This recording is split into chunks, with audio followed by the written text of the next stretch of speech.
គេណាហេយើងមានក្លិនអាក្រក់ខ្លាំងណាស់មករំខានទាំងព្រឹកព្រលឹមតែហ្មងហើយអើយគ្រាន់តែឃើញមុខក៏ចង់បល់បាយដែរមើលស្អីចង់ជឿខ្លួនមែន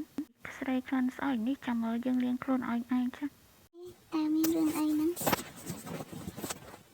ណែអាចចាយធ្វើការឲ្យជាប្រញាប់ប្រញាល់ផងទោះបីជានាងជាអ្នកបម្រើនៅទីនេះក៏ដោយមិនក៏ពួកនាងហ៊ានធ្វើបែបនេះដាក់នាងមើលទៅស្រីម្នាក់នេះពិតជាគួរឲ្យអាណិតពិតមែននាងភ័យរងាស់ខ្លួនហើយតើអ្នកអាចក្រោកបានទេតើមិនអីទេមែនទេណែតើនាងធ្វើស្អីចង់ចាស់ទឹកដាក់គេខែរងាតើនាងចង់សម្លាប់គេមែនទេហ่ะអ្នកនាងសូមលើកលែងទោសឲ្យខ្ញុំម្ចាស់ផងព្រះនាងខ្ញុំម្ចាស់គ្រាន់តែចង់ប្រដៅអ្នកបម្រើចាស់នោះឲ្យដឹងពីច្បាប់ទម្លាប់តែប៉ុណ្ណោះអ្នកនាងសូមលើកលែងទោសឲ្យខ្ញុំម្ចាស់ផងបាត់ម៉េចពួកនាងគិតថាពួកនាងសម្លុតគេហើយពួកនាងអាចរស់នៅបានស្រួលរហូតឬតែងតែបាត់ពីមុខរបស់យើងឲ្យលឿនទៅ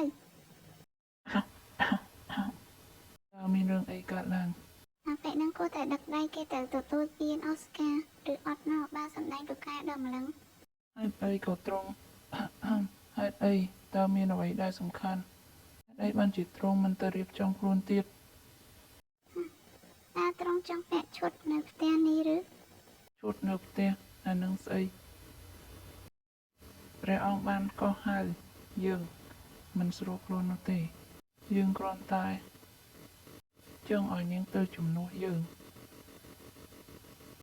ថាម៉េចគេចង់ឲ្យខ្ញុំទៅជំនួសមែនទេអេឈប់សិនកុំអាទៅអេអត់ទាន់ប្រាប់ហេតុផលឲ្យច្បាស់ផងមកវិញភ្លាម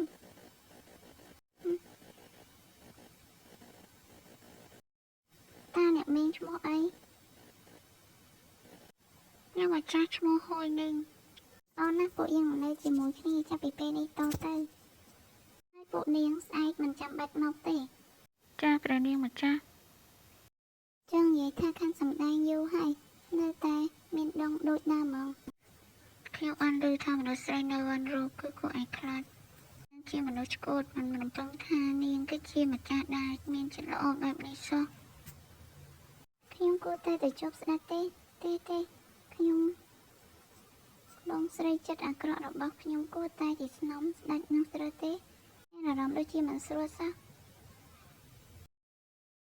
តើព្រះអង្គព្រះនាងបានមកដល់ហើយណាថាស្រីម្នាក់នឹងគឺជាអ្នកវាយក្បាលខ្ញុំមុខនឹងស្អាតតែចរិតមិនបាច់និយាយទេ